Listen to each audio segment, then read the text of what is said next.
Hello aspirants. तो कैसे हैं आप लोग? क्या कभी आपके साथ ऐसा हुआ है कि फिजिक्स का कोई क्वेश्चन आप सॉल्व कर रहे थे और वो क्वेश्चन आपसे सॉल्व नहीं हुआ? फिर आपने सोचा कि मैं एक बार और ट्राई करता हूँ और आपने कई बार ट्राई किया फिर भी वो क्वेश्चन आपसे सॉल्व नहीं हुआ।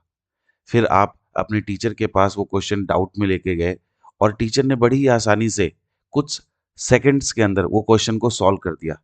और फिर आपको लगा कि यार, ये क्वेश्चन तो मैं सॉल्व कर सकता था। तो कई बार हमारे साथ बच्चों ऐसा होता है कि क्वेश्चंस हमसे सॉल्व नहीं होते हैं, लेकिन हम टीचर्स के पास लेके जाते हैं तो टीचर झट से वो क्वेश्चन सॉल्व कर देते हैं। तो क्या टीचर्स के पास कोई सीक्रेट है जो टीचर्स हमें बता नहीं रहे हैं? शायद हाँ। तो आज हम लोग बात करने वाले हैं उसी सीक्रेट के बारे में जो टीचर्स यूज करते आए हैं पिछले कई सालों से क्वेश्चंस को सॉल्व करने के लिए। तो बच्चों, अगले कुछ मिनटों के अंदर मैं आपको वो सीक्रेट रिवील करने वाला हूँ जिससे क्वेश्चंस आसानी से सॉल्व होंगे, जल्दी सॉल्व होंगे और आप भी टीचर्स की तरह कुछ सेकंड्स के अंदर क्वेश्चंस को सॉल्व कर पाएंगे। तो इस वीडियो को पूरा देखिएगा और हर स्टेप को ध्यान से समझने की कोशिश करिएगा कि मैंने इन स्टेप्स में क्या आपको सिखाया है। सो बच्चों, जो ये टेक्निक है, इस टेक्निक का नाम है ब्लॉक चेन टेक्निक। प्यारे बच्चों, ये जो ब्लॉकचेन टेक्निक है, यही वो टेक्निक है जिसका इस्तेमाल टीचर्स कई सालों से कर रहे हैं। क्वेश्चंस को झट से सॉल्व कर देते हैं, सेकंड्स में सॉल्व कर देते हैं। अगले कुछ मिनटों में मैं आपको ये टेक्निक पूरी तरीके से सिखाने जा रहा हूँ। तो वीडियो के साथ बने रहें ताकि आप ये तीनों स्टेप्स आसानी से सीख सकें। तो यहाँ पे जो 3 स्टेप्स हैं जो हम लोग फॉलो करने जा रहे हैं बेटे, वो तीनों स्टेप्स क्या हैं, वो मैं एक-एक करके अब आपको बताने जा रहा हूँ। सो बच्चों, इस ब्लॉकचेन टेक्नोलॉजी में जो पहला स्टेप है वो स्टेप है analyse and create the blocks. तो बेटा, मैं जानता हूं कभी कभी हम जब क्वेश्चंस को देखते हैं तो हम डर जाते हैं, पर फिजिक्स डरने की नहीं, तोड़कर समझने की चीज है। जब हम अपना पहला ब्लॉक बना लेंगे तो कॉन्फिडेंस 50% बढ़ जाता है। अब मैं किन ब्लॉक्स के बारे में बात कर रहा हूँ? देखिए बेटा, जब भी आप कोई क्वेश्चंस को देखते हैं तो उस क्वेश्चंस को एकदम से सॉल्व नहीं करना है, तुरंत सॉल्व नहीं करने लग जाना है। हम सबसे पहले इस क्वेश्चंस को एनालाइज करेंगे और क्वेश्चंस को छोटे छोटे ब्लॉक्स में डिवाइड करने की कोशिश करेंगे। जैसे मैं आपको एक एग्जाम्पल के थ्रू समझाता हूँ। चलिए हम इस क्वेश्चन को पढ़ते हैं।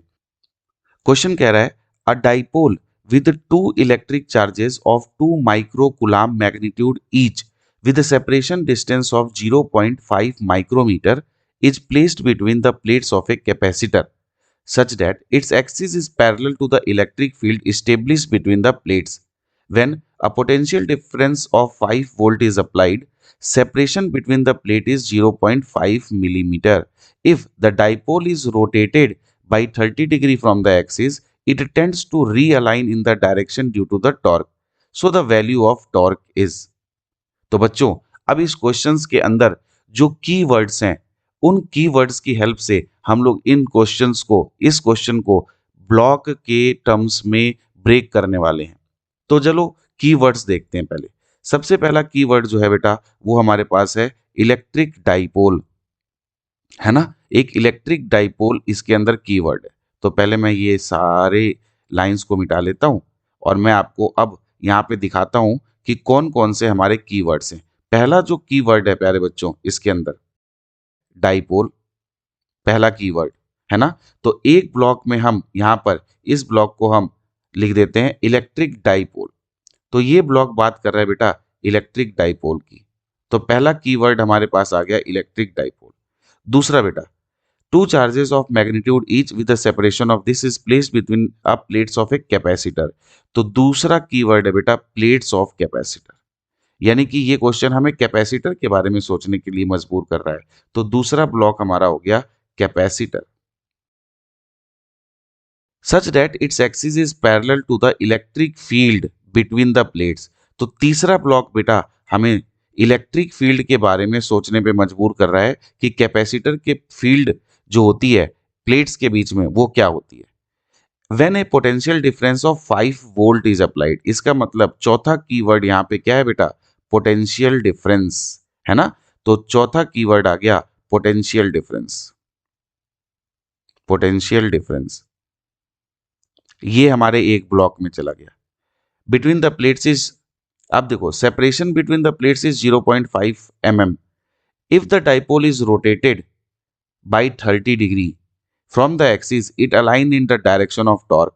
तो अब हमारे पास एक ब्लॉक टॉर्क से डेडिकेटेड हो गया। ठीक है, तो एक कीवर्ड यहाँ पे टॉर्क है। तो बच्चों देखो, हमने इस प्रॉब्लम को अलग अलग ब्लॉक्स में तोड़ दिया। ठीक है, तो पहला ब्लॉक हमें सजेस्ट कर रहा है कि एक इलेक्ट्रिक डाइपोल की प्रॉब्लम है। इस इलेक्ट्रिक डाइपोल की प्रॉब्लम में हमें कैपेसिटर भी दिया हुआ है, यानी कि कैपेसिटर को लिंक करना है किसके साथ, electric field and potential difference के साथ। और फिर इस इलेक्ट्रिक डाइपोल पे जो टॉर्क लगता है उस टॉर्क को हमें कैलकुलेट करना है। तो हमने बड़ी ही आसानी से बेटा ब्लॉक्स क्रिएट कर लिए हैं जो कि इस प्रॉब्लम को विजुलाइज करने में हमारी हेल्प कर रहा है। ठीक है, अब अगर आप अगले 2-3 मिनट तक इस वीडियो में बने रहते हैं तो मैं आपको सिखाऊंगा कि इन ब्लॉक्स को हमें कैसे एक दूसरे के साथ लिंक करना है। बच्चों, अगर आपको वीडियो अभी तक अच्छी लग रही है तो पहले वीडियो को लाइक कर दें, चैनल को सब्सक्राइब कर दें, और फिर हम चलते हैं अपने नेक्स्ट स्टेप पे, जहां पे हम लोग सीखेंगे कि इन ब्लॉक्स को हम लिंक कैसे करने वाले हैं। ठीक है, तो बच्चों अब हम आ गए हैं अपने सेकंड स्टेप पे। सेकंड स्टेप का जो नाम है बेटे वो है recall and link the blocks. Recall and link the blocks. बच्चों, हर ब्लॉक अलग नहीं रहता है, उसे कनेक्ट करना होता है, और उस कनेक्शन का नाम है फॉर्मूला रिकॉल। जैसे ब्लॉक चेन में हर ब्लॉक एक लिंक से जुड़ता है, वैसे ही हर कंसेप्ट एक फॉर्मूले से जुड़ता है। यहाँ पर हमारे पास जो कंसेप्ट अवेलेबल हैं, जो कंसेप्ट हैं वो है electric dipole number 1। Number 2, electric dipole जब इलेक्ट्रिक फील्ड में रखा जाता है तो उसके ऊपर क्या टॉर्क लगता है, यही वो लिंक है बेटा जो हमें इस क्वेश्चन के अंदर जोड़ना है एक दूसरे के साथ। यानी कि अगर अब हम इन ब्लॉक्स को जो हमने क्रिएट कर लिए हैं एज ए कंसेप्ट ले लें, तो अब इन कंसेप्ट्स को बेटा हमें क्या करना है, फॉर्मूले के साथ लिंक करना है। इसी को मैं कह रहा हूं ब्लॉक्स की लिंकिंग। तो हमारा पहला जो कंसेप्ट है वो है बेटा इलेक्ट्रिक डाइपोल। तो मैं इस ब्लॉक को नाम दे देता हूं इलेक्ट्रिक डाइपोल इन ए इलेक्ट्रिक फील्ड। इलेक्ट्रिक डाइपोल इन इलेक्ट्रिक फील्ड। ठीक है बेटा, ये जब इलेक्ट्रिक डाइपोल इलेक्ट्रिक फील्ड में होगा तब ये ब्लॉक किससे कनेक्ट होगा, ये ब्लॉक कनेक्ट होगा उस इलेक्ट्रिक फील्ड के अंदर। जब इलेक्ट्रिक डाइपोल रखा जाता है तो उसके अंदर उसके ऊपर क्या टॉर्क लगता है, ये देखिए लिंक हो गया। और जब ये टॉर्क लगता है तो क्या हमें उस टॉर्क का फॉर्मूला याद है। बस जैसे ही ये लिंकेज बनेगी तो अब हमारा दिमाग समझ जाएगा कि हमें रिकॉल करना है कि जब भी एक इलेक्ट्रिक डाइपोल एक इलेक्ट्रिक फील्ड में होता है तो उसके ऊपर जो टॉर्क लगता है वो वाला फॉर्मूला हमें रिकॉल करना है। लेकिन यहाँ पे तो एक पोटेंशियल डिफरेंस का भी ब्लॉक था। तो उस पोटेंशियल डिफरेंस का क्या काम है, उस पोटेंशियल डिफरेंस का काम ये है कि जब इलेक्ट्रिक फील्ड में इलेक्ट्रिक डाइपोल रखा जाएगा तो उसके ऊपर जो टॉर्क लगता है उसके लिए हम इलेक्ट्रिक फील्ड पोटेंशियल डिफरेंस से निकालेंगे। इसका मतलब इलेक्ट्रिक फील्ड जब हम पोटेंशियल डिफरेंस से निकालेंगे तो हमारे पास एक और ब्लॉक है यहाँ पर, relation between electric field and potential. Electric field and potential, यानी कि मुझे एक और ब्लॉक को लिंक करना है, और वो ब्लॉक कौन सा है, relation between electric field and potential. जैसे ही इलेक्ट्रिक फील्ड एंड पोटेंशियल के रिलेशन से मेरे पास इलेक्ट्रिक फील्ड आएगी, उस इलेक्ट्रिक फील्ड में मैं ऑब्जेक्ट के ऊपर टॉर्क लगाऊंगा और उस टॉर्क से मेरे को आंसर मिल जाने वाला है। तो देख रहे हो बच्चों, मैंने कैसे एक प्रॉब्लम को, एक कॉम्प्लेक्स प्रॉब्लम को ब्लॉक चेन टेक्निक से बहुत ही सिंपल तरीके से एक छोटी प्रॉब्लम में कन्वर्ट कर दिया। स्टूडेंट्स जब फर्स्ट टाइम ये करते हैं वो फील करते हैं कि फिजिक्स अब समझ में आ रही है, सिर्फ याद नहीं करना है। और यही तो टर्निंग पॉइंट है, यहीं से कंफ्यूजन को हम लोग कंट्रोल कर लेते हैं। यही वो टेक्निक है जो टीचर्स इतने सालों से दिमाग में यूटिलाइज कर रहे हैं, बट वो बच्चों को बता नहीं पा रहे हैं ठीक से, या बता नहीं रहे हैं। अब जब हमारे सारे ब्लॉक जुड़ गए हैं तो अब वक्त आ गया है चेन को एक्टिवेट करने का।